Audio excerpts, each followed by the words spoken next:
할렐루야. 아멘. 하나님의 집인 교회에서 신령과 진정으로 예배 드리려고 주님 전전으로 찾아 나온 여러분들을 예수님의 이름으로 환영하며 축복합니다. 아멘. 오늘 주시는 말씀을 통하여 교회에 대한 비범한 생각 그리고 깨달음 또 주님의 은혜가 충만히 임할 줄 믿습니다. 우리 같이 고백하면서 말씀의 은혜를 받았으면 좋겠습니다. 교회는 예수님의 피값으로 세운 하나님의 집입니다. 교회는 예수님의 피값으로 세운 하나님의 집입니다. 아멘. 네. 여러분, 예수님의 몸인 이 성전에서 믿음 생활, 신앙 생활, 교회 생활을 열심히 낼 뿐만 아니라 우리가 주님의 몸인 교회에 더 관심을 갖고 정말 교회의 일이 내 일과 무관한 것이 아니라 내 일이 곧 교회의 일이다라는 생각을 가져가면서 교회와 밀접한 관심, 상관, 관계가 이루어질 수 있었으면 좋겠습니다. 여러분들, 교회를 잘 알고 다녀야 죽고 사는 영적 문제에 있어서 잘 살 수가 있습니다. 특히 요즘같이 세상이 혼란스러울 때는요, 더더욱 교회를 분명히 잘 알면서 교회를 잘 다녀야 교회에 의한 사고가 남 이상이 되면서 세상에서의 유혹과 시험으로부터도 이길 수 있는 대처의 힘과 능력이 교회를 통하여 공급이 되어지고 그 모습으로서 승리하게 될 줄 믿습니다. 여러분, 14세기에 약 10여 년에 걸쳐서 3명당 한 꼴로 죽었던 하나님이 내린 천벌이라는 패스트, 흑사병이 있었죠. 근데 이 패스트라고 하는 이 바이러스는요, 주로 쥐의 감기에서 전염되었던 바이러스인데요, 무려 유럽 전역을 그냥 휩쓸면서 2억여 명이 죽었던 사건입니다. 여러분, 엄청난 사건이었죠. 그러나 성도 여러분, 이 패스트에서 우리는 바이러스의 교훈을 바로 받을 수 있는 상황이 있다라는 것을 우리가 알았으면 좋겠는데요. 이 2억여 명이 10여 년에 걸쳐서 죽었던 이 쥐 감기에 의한 바이러스, 패스트, 이 흑사병에서요, 안전할 수 있었던 사람들이 있었습니다. 그 사람들이 누구냐면 교회 다니는 사람들이었어요. 술을 안 마십니다. 면역력이 올라가는 거예요. 그리고 매일 예배를 드리는데 예배 드리기 전에 목욕 재개를 하는 거예요. 그러니 얼마나 깨끗하게 해서 청결. 지금으로 표현을 드리자면은요, 쉽게 말씀드리면 마스크가 없었던 시대였지만 오히려 더 이제 깨끗하게 청결하게 그러면서 이제 이 살아가는 가운데 있어서 청결이 유지되고 그리고 술을 안 마시고 그런 상태에서 이제 바이러스로부터 이제 자유로워지는데, 특별히 더 중요한 건 여러분들, 예배를 드릴 때 하나님이 안전으로 인도해 주신다라는 거예요. 이걸 믿었던 그리스도인들은요, 절대로 바이러스에 전염되지 않고 잘 살 수가 있었습니다. 이는 개인적으로는 위생관리를 잘 해야 하고, 또 분명한 것은 하나님이 지켜주시는 안전을 위해서는 예배를 반드시 잘 드리며 성령 충만해야 한다라는 것을 교훈으로 얻을 수 있는 겁니다. 그리고 우리가 열정적으로 뜨겁게 기도를 드리면 우리 몸의 온도가 올라가요. 그럼 외부에서의 우리의 몸을 높이려고 하는 온도가 자연적으로 우리에게 접근을 못하는 거예요. 분명한 것은 가장 큰 손해는 영적 손해인 줄 믿으시기 바랍니다. 신앙생활이 그런 거예요. 자기 혼자서는 유혹과 시련에 부딪힐 때 넘어질 확률이 매우 높습니다. 그러나 교회 공동체를 통하여 하나가 되고 예배와 기도, 신교와 봉사로 연합되면은요, 든든해지는 거예요. 힘이 나는 거예요. 힘이 솟는 거예요. 그러면 그 무엇인가 대적 세력으로부터 강해질 수가 있는 것입니다. 오늘 우리가 알아야 할 것은요, 교회를 잘 알고 다녀야 영적 전쟁에서 사탄을 이길 수 있게 된다라는 말씀입니다. 여러분, 사탄은 박해보다 유혹으로 우리를 주로 잘 찾아오는데요, 기독교 역사상 오히려 박해 때는요, 교회가 더 부흥하고 더 이제 이 열심히 믿음생활, 신앙생활, 교회 생활을 했습니다. 그렇기 때문에 사탄은요, 해야 할 것을 못하게 하고 드려야 될 예배를 못 드리게 방해하고, 그리고 하지 말아야 될 것을 유혹으로 꼬시는 거예요. 그거 하게 만드는 거, 그거 무너지는 거. 여러분, 그래서 혼자 있을 때 시간을 잘 보내시기 바랍니다. 혼자 있을 때 내가 하는 모습을, 그 상황을 미래가 만들어가는 거예요.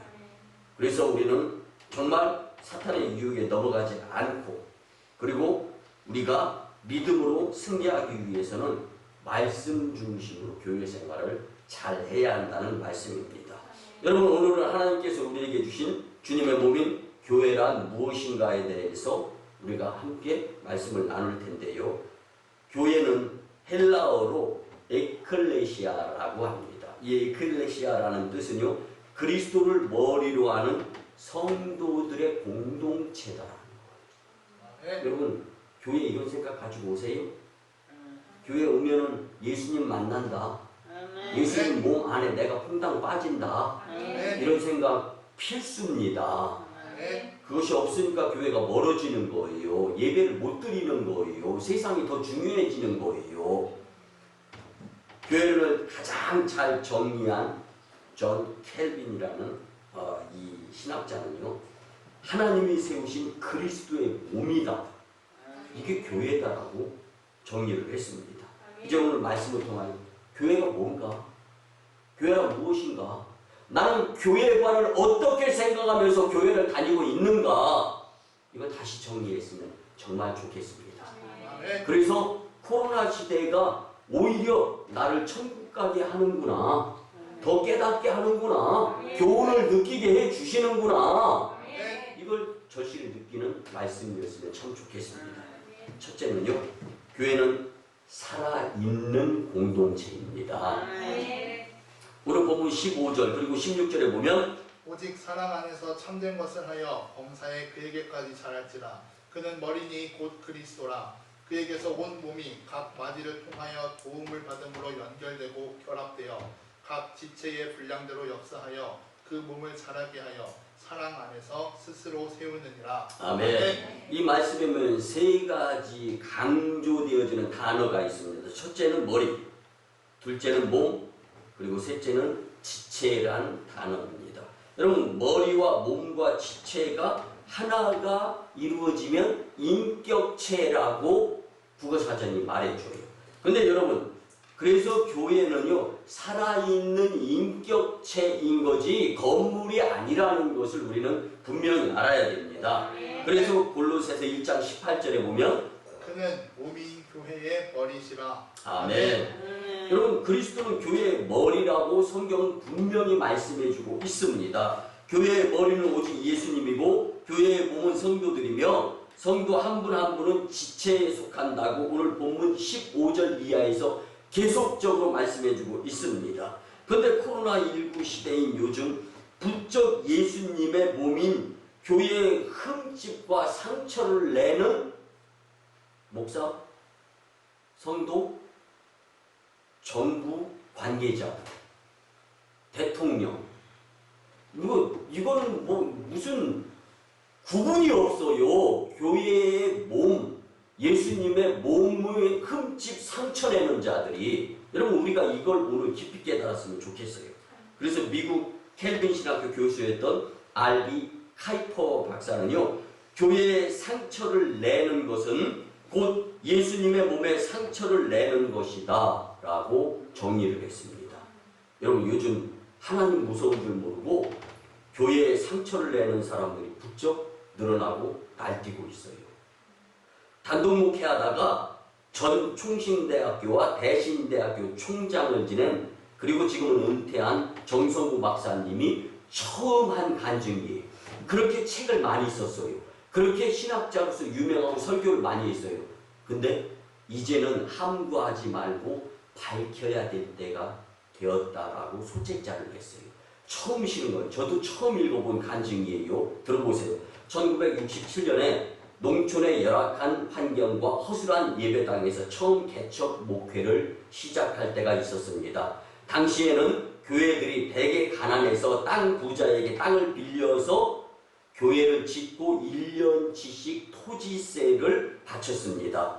하루는 교회에서 결혼식이 진행되어졌는데 교회에 오면서 결혼 예배에 참석하고자 하는 자들이 실수를 해서 토지의 주인의 땅 배추 몇 포기를 밟은 일이 있었습니다. 그 일이 있을 때 지주의 채소 몇 포기가 밟혀서 못쓰게 되었는데 화가 난 동네 지주가 땅 주인이 교회 땅 주인이 사람들과 몰려와서 교회를 작대기로 때리면서 3월 1일까지 철거하라고 명령하고 돌아갔습니다. 그날부터 교회에는 걱정이 생겼습니다. 예배당에서 예배를 못 드리면 어떻게 되느냐. 그때 정성구 박사님, 담임 목사님은 선포를 합니다. 하나님 제발 예배만은 드릴 수 있게 해주세요. 아멘 아멘. 그렇게 기도가 시작되었는데 그런데 웬일인지 그때부터 땅 부자가 아프기 시작했습니다. 그리고 서울의 큰 병원에 몇 달을 치료하러 갔지만 가망성이 없고 이제는 맛있는 거 먹고 그렇게 지내라고 하는 의사의 이야기를 듣고 집으로 돌아오는 차 안에서 3월 1일에 죽었습니다. 서울의 큰 병원에 가서 진단을 받아도 무슨 일인지조차 그리고 병명조차 발견할 수가 없었던 거예요. 이 사실을 많은 사람들이 다 알고 보았습니다. 모든 사람들이 하나님이 살아계신 것을 알고 두려워했습니다. 그 사건 이후로 믿는 자들이 많아져서 교회는 부흥하게 되었고 교회에 돈이 생겨서 교회당을 지어 봉헌하면서 그때 있었던 성도들이 다 큰 축복을 받았습니다. 오늘날의 목사와 성도들이 불신 정부의 지도자들이 그리스도의 몸된 교회를 상처를 내고 있는데 저는 무척 두렵고 무섭습니다. 지금도 하나님은 살아 계십니다. 오른손에 7뼈를 잡고 7촛대 사이를 거니시는 예수님의 역사하심을 그리스도인들이 먼저 철저히 믿어야 됩니다. 주님의 교회에 상처를 내면 큰일 납니다. 하나님의 심판을 두려워하면서 살아야 될 때가 지금입니다. 라는 글을 썼어요. 여러분 우리 교회도 제가 서울에서 내려와서 처음 시작할 때 우리 교회 부교육자하고 싸움이 붙었어요. 부교육자하고 싸움이 붙어봤죠. 뭐예요? 차량 운행을 하면서 피곤하고 힘들으니까 잠깐 차에서 깜빡 졸아가지고 뒤에 대기하고 있던 사람 빵빵 크락션을 누르고 뭐 낮밤 안 가리고 목회하고 전도하러 다니고 그러니까 얼마나 부교육자가 피곤했겠어요. 삿대질하면서 막 난리를 쳤어요. 그리고 교회 주지 목사 나오라고까지. 그때 그 표현이 그대로예요. 주지 목사. 그렇다면 종교가 뭔지 알잖아요. 이제 이런 설교도 못해 앞으로는. 그런데요.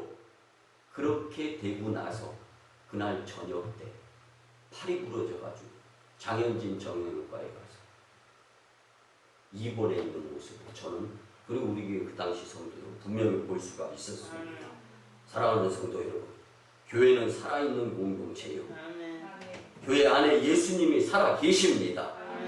성도들이 이것을 믿으면서 교회를 다녀야 된다는 거예요. 물론 뭐 우리 교회 성도들도 훌륭하시죠. 그리고 믿음생활, 신앙생활, 교회생활 또 예배 얼마나 철저히 잘 드리십니까? 그런데 예수님이 지금 저와 여러분들에게 물으신다면 어떻게 대답하시겠습니까? 살아있는 예수님의 몸인 교회 관심을 더 가지시고 집중할 수 있었으면 좋겠습니다. 두 번째는요. 교회는 맡겨진 사명이 있다는 사실을 우리는 분명히 알아야 됩니다. 여러분 우리가 잘 아는 전 세계 1억 4천만 명의 시청자에 의한 시청률을 갖고 있는 세계에서 가장 유명한 사람 중에 한 사람으로 꼽히는 절망에서 희망의 사람이라는 책을 쓴 오프라 윈프리 잘 알잖아요. 그는 우리 인생은 사명으로 여기면서 살아야 자살을 하지 않고 사명감으로 살아야 하나님께로부터 사람답게 사는 모습을 보이면서 살 수 있게 된다라고 이야기를 했습니다. 그의 주장은요, 남보다 더 가졌다는 것은 축복이 아니라 남을 도우라는 사명입니다. 남보다 더 아파하는 것이 있다면 그것은 고통이 아니라 딛고 일어나야 될 사명입니다. 그리고 나서 그 모습으로 아파하는 자들을 위로하라라는 주님의 명령입니다. 남보다 설레는 꿈이 있다면 그것은 망상이 아니라 사명입니다. 남보다 부담되는 것이 있다면 그것은 짐이 절대 문제가 아니라 사명입니다. 라고 말했습니다. 사랑하는 성도 여러분, 내가 속한 오순광림 교회는 살아있는 공동체일 뿐만 아니라 사명을 주님께로부터 받은 교회다라는 것을 잊지 마시기 바랍니다. 교회의 사명은 성경은 세 가지로 이야기합니다. 첫째는요, 세상의 소금과 빛이다라고 합니다. 마태복음 15장 13절 14절 말씀에 너희는 세상의 소금이니 소금이 만일 그 맛을 잃으면 무엇으로 짜게 하리요? 후에는 아무 쓸데없어 다만 밖에 버려져 사람에게 밟힐 뿐이니라. 너희는 세상의 빛이라 산 위에 있는 동네가 숨겨지지 못할 것이요. 아멘. 여러분, 세상이 교회를 어떻게 보느냐 이게 중요한 게 아닙니다. 교회가 세상에게 어떻게 하느냐 이게 중요한 거예요. 오해는 풀어지게 돼 있고 잘못된 것은 이해되어지게 돼 있어요. 역사의 뒤안길에 가면은. 근데 지금 우리가 마땅히 행할 길을 행하지 못하고 있는 교회가 된다면 이것은 심판의 대상이 될 수가 있다는 것을 성경은 말해주고 있는 거예요. 그래서 아무개 목사님이 어떠한 교회가 무엇을 행하고 못하고 세상 사람들이 아무리 아우성거리고 여러분 신경 쓰지 마세요. 그게 중요한 게 아니라 지금 나는 하나님의 자녀로서 성도로서 어떤 모습을 보이느냐 이게 심판이고 각 사람의 행위대로 심판하신다라고 성경은 말씀해 준 겁니다. 그래서 소금이 부패한 것을 막아주는 거예요. 뿐만 아니라 빛은 어둠을 밝히는 거예요. 이것처럼 교회가 성도들이 하나님의 말씀을 듣고 그 말씀에 소금 맛을 내야 되고 방부제 역할을 해야 되고 말씀으로 빛을 내야 되는 것이 성경 말씀이고 세상에 소금이 되어야 되고 빛이 되어야 한다는 말씀입니다. 두 번째로 교회는요, 죄를 깨우치는 양심의 장소입니다. 마태복음 3장 2절에 보면 회개하라 천국이 가까이 왔느니라 하였으니. 아멘. 그러면 역사상 성경에 나와 있는 제일 가는 명설교를 신학자들은 세례 요한의 설교라고 합니다. 근데 세례 요한의 설교는요, 인류 역사상 양심을 깨우치는 가장 예리하고 날카로운 설교다라고 했는데 그게 뭐냐면 회개하는 거, 돌아서라는 겁니다. 오늘날 교회가 이와 같은 사명감을 가지고 양심의 소리를 내면서 돌아서야 되는 거예요. 회개해야 되는 겁니다. 마지막 세 번째로 교회의 사명은요, 부정한 세상을 정결하게 하는 찌르는 칼 같은 영향력을 발휘해야 되는데 마태복음 3장 10절에 보면 이미 도끼가 나무 뿌리에 놓였으니 좋은 열매를 맺지 아니하는 나무마다 찍혀 불에 던져지리라. 아멘. 아멘. 그러면 교회의 사명을 정리하자면 교회는 세상의 소금이며 빛이고 죄를 깨우치는 양심의 소리가 교회 안에서 나야 하고 부정한 세상을 정결하게 하는 찌르는 칼날같이 날카로워야 교회다라는 거예요. 믿습니까? 여러분, 우승광립교회는 하나님의 사랑을 듬뿍 받는 주님께 소중한 교회와 성도들이 되었으면 참 좋겠습니다. 그러기 위해서 서로에게 맡겨진 사명을 잘 감당하면서 살아야 된다는 말씀입니다. 하나님께서 저와 여러분들에게 분량에 따라 주신 재능이 있어요. 그런데 그 재능이 나에게 안 맞는다고 해서 손가락질이 되어져서는 안 되는 거예요.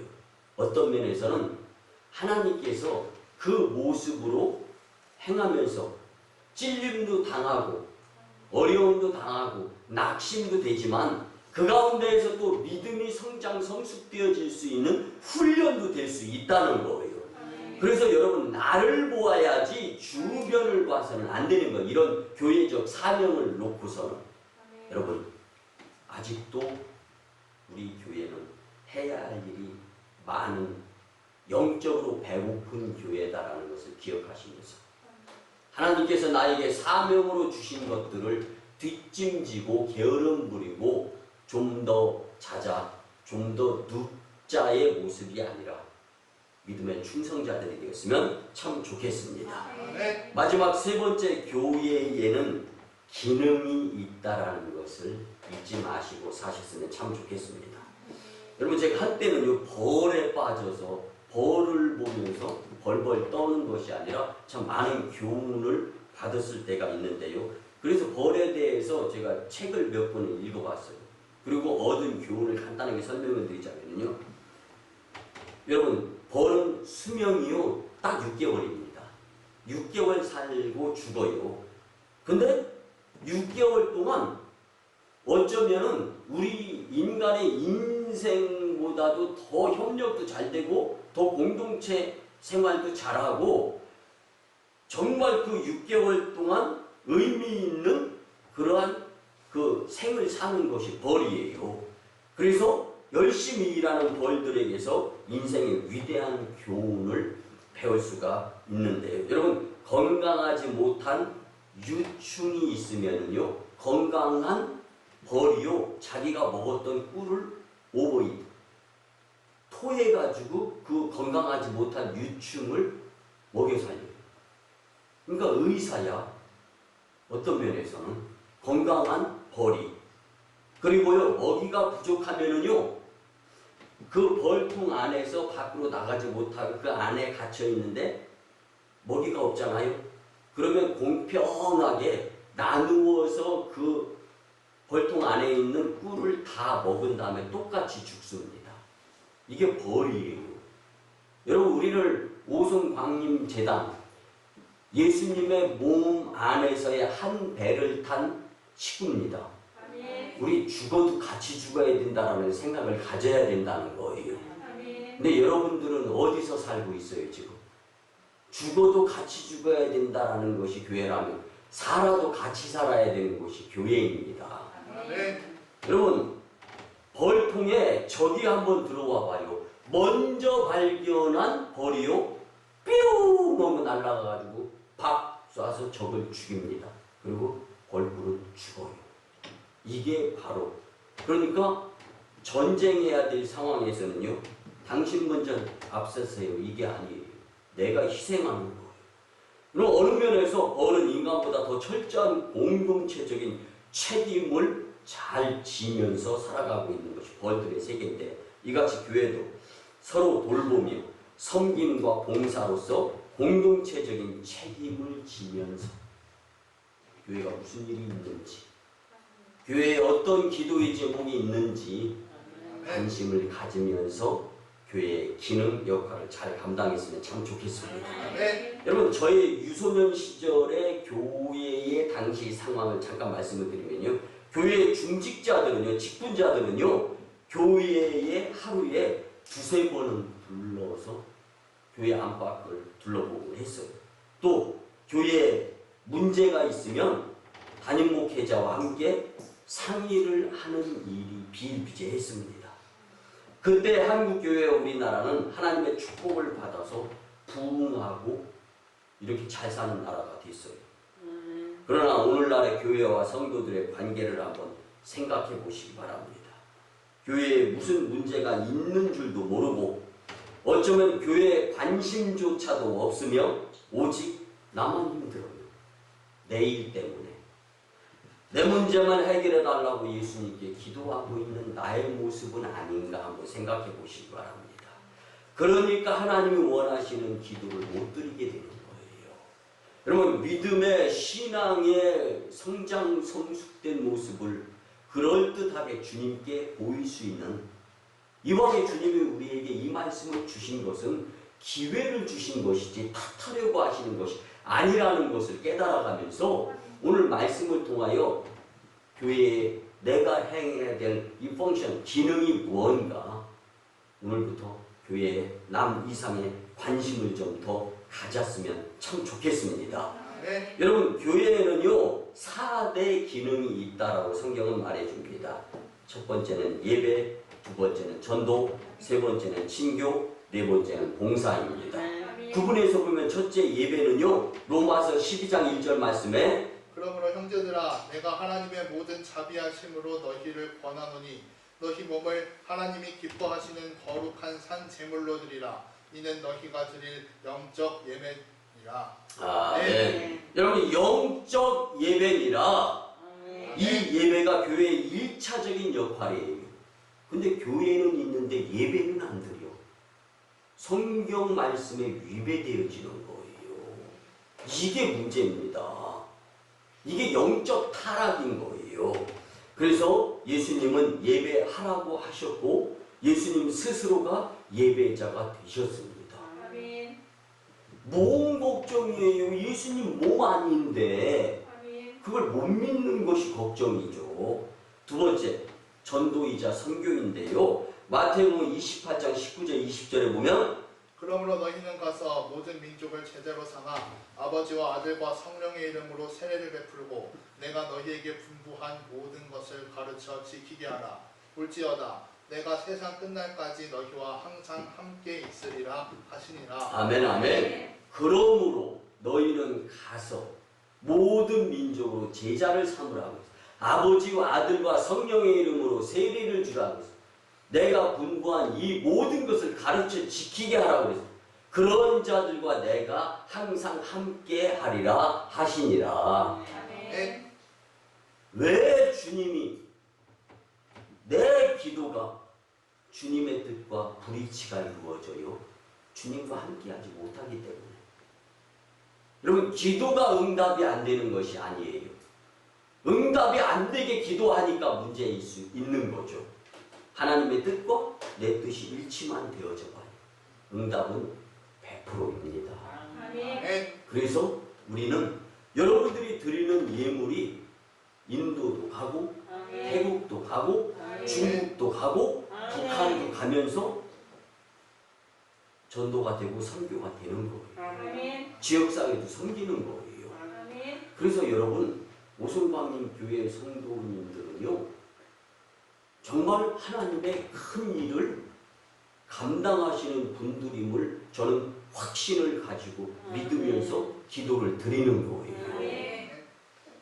여러분, 여러분들이 피땀 정성 어린 모습으로서 수입의 일부를 믿음으로 주님께 드리는데 그 드려지는 것이 10원 한 장 허투루 새 나가지 아니하고 예수님이 전대를 차시고 지출을 하셔도 정말 그렇게 하실 수 있는 그러한 모습으로 지출이 이루어지기를 바라고 기도하면서 저희 목회자들은 목양을 감당하고 있습니다. 여러분 확신 가운데 복된 기능들을 잘 감당하셨으면 좋겠습니다. 그뿐만 아니라 세 번째는 친교예요. 교제입니다. 코이노니아 사도행전 4장 42절에 보면 그들이 사도의 가르침을 받아 서로 교제하고 떡을 떼며 오로지 기도하기를 힘쓰니라. 아멘. 그러면 교회는 성도들이 서로 받은 은혜와 사랑을 나누며 교제함으로 인하여 하나님의 사랑을 발견하는 곳이에요. 근데 안타깝게도 코로나19 사태에 의해서 애찬을 같이 나누지 못하고 물론 애찬하면서 준비하는 분들 힘들고 어렵지만 그렇게 봉사해서 봉사의 점수를 예수님께 따는 거예요. 그래서 천국에서 해같이 빛나는 그 영생의 여정이 되는 거예요. 이런 것들이 다 기회예요. 다 하나님께서 우리를 젖과 꿀이 흐르는 축복을 경험하게 해주시기 위한 거지 왜 나만이야? 왜 나만 겪는 고난이야? 목회자가 저도 평신도 집사였을 때 그랬어요. 죄송해요. 근데 말씀을 알고 주님의 뜻을 이해해가면서 저 같은 가짜 집사의 이전 모습이 아니었으면 좋겠다라고 생각이 들기 때문에 말씀을 전하는 거예요. 짝퉁 집사였기 때문에. 여러분, 교제 힘이 되고 위로가 되고 능력이 될 수 있는 겁니다. 마지막 교회의 기능 네 번째는요, 봉사예요. 봉사. 베드로전서 4장 9절 10절 말씀에 서로 대접하기를 원망 없이 하고 각각 은사를 받은 대로 하나님의 여러 가지 은혜를 맡은 선한 청지기 같이 서로 봉사하라. 아멘. 그러면 청지기는 뭐예요? 맡김을 받은 자예요. 그것으로 활용을 해서 효과, 열매를 당연히 맺어야 되는 거예요. 여러분, 신앙생활 하면서, 교회 생활 하면서 효과, 열매 맺어야 하나님의 나라에 합당한 자가 될 수 있는 겁니다. 그러기 위해서는 봉사해야 되는 거예요. 땀 흘려야 되는 거예요. 하나님의 사랑에 대한 응답이 바로 봉사입니다. 하나님 감사합니다. 제가 이것 할게요. 저것도 할게요. 하다 보면 또 시험도 들어. 괜찮아요. 완벽한 사람이 어디 있어요? 지나고 나면 그가 아무것도 아니었어요. 근데 그때 까칠해가지고 신경이 예민해져가지고 이루어졌던 현상들이에요. 여러분, 봉사는 하나님에 대한 사랑의 응답인 줄 믿으시기 바랍니다. 하나님 나라를 이 땅에 확장시키는 수단이 바로 봉사예요. 사랑하는 성도 여러분, 교회가 강한 구심력을 가지고 있을 때 교회의 기능을 충분히 발휘할 수 있는데, 방법은 뭐냐면 성도들이 성령 충만해야 되는 거예요. 뜨거워져야 되는 거예요. 예수님께로 돌아서야 되는 거예요. 그럴 때 교회의 기능이 발휘가 되면서 성령 충만한 성도들의 은혜의 모습으로 교회는 세워지고 나라가 살고 하나님의 나라가 확장되리라 확신합니다.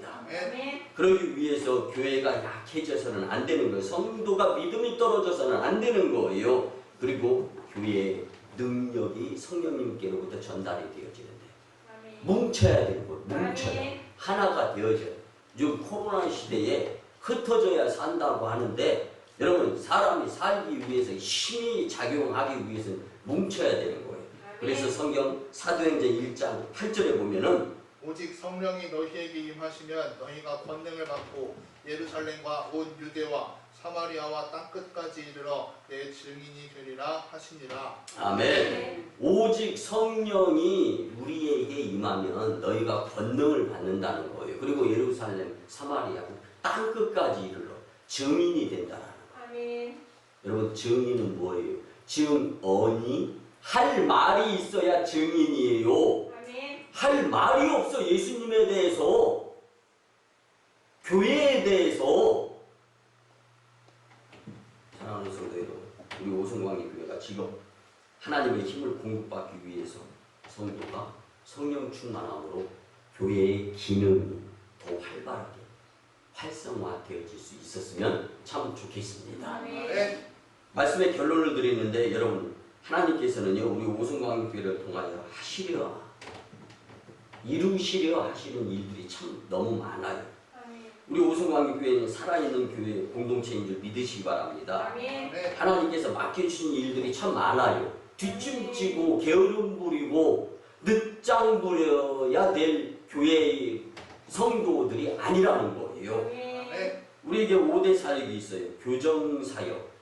잘못해서 경찰들에게 걸려서 교도소에 수감이 되어진 자들을 귀하하는 일을 하는 거예요. 아무 교회나 못해요.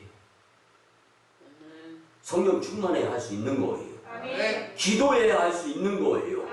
영적으로 성령 충만하고 기도해야 성령님이 그들에게 찾아가서 마음의 감화, 감동, 속을 동하게 뒤집어 놔버리는 거예요. 교회의 사명에 의한 사역은 있는데 내가 동참하지 않고 있는 믿음 떨어진 모습이라면 오늘 믿음 주셔야 됩니다. 두 번째, 방송사역. 내가 갈 수 없는 곳에 방송으로 세계 복음화가 이루어지고 있습니다. 복지사역, 지역 주민들을 섬기는 거예요. 학원사역, 학생들을 품는 거. 이 땅의 학생들이 미래잖아요. 그리고 해외 선교사역, 복음의 빚을 졌잖아요. 우린 편하게 예배 드릴까 말까 하고 있을 때 이전의 믿음의 선조들은 우리가 이렇게 예배 드릴 수 있도록 하기 위해서 믿음의 증인에 의한 증언을 통하여 피를 흘려가면서 죽은 자들이 있다라는 것을 생각할 때 우리는 딴전 부리면 안 되는 거죠. 복음의 빚을 졌어요. 그래서 빚을 갚어 나가는 모습으로서 해외 선교 사역을 하는 거죠. 여러분 오대사에게 절실함을 느끼고 교회 관 다시 정리하면서 아 교회란 이런 것이었구나 생각하면서 특별히 오대사에게 동참하는 성도들로 인하여 교회 위에 열심히 내요. 하나님이 기뻐하시는 하나님 영광, 교회 부흥, 성도 축복의 주인공들이 다 되시기를 예수님의 이름으로 축원합니다. 아멘 아멘 기도드립니다. 고마우신 주님 은혜의 아버지 하나님 거룩한 주일에 우리에게 친히 교회란 무엇인가에 대한 귀한 말씀을 주시니 참으로 감사를 드립니다. 주신 말씀대로 예수님을 따라 살아있는 공동체, 맡겨진 사명, 기능을 잘 발휘하여서 하나님께 영광이 될 수 있는 믿음에 살아있는 교회 공동체 건축들 되도록 축복하여 주시옵소서. 주님, 혼란스러운 이 세상에 살면서 사탄의 유혹에 넘어가지 않고 주님 주신 말씀으로 승리하게 역사하여 주시옵소서. 감사드리며 존귀하신 예수님의 이름으로 축복하며 기도드리옵나이다. 아멘. 치유와 축복의 기도를 드립니다.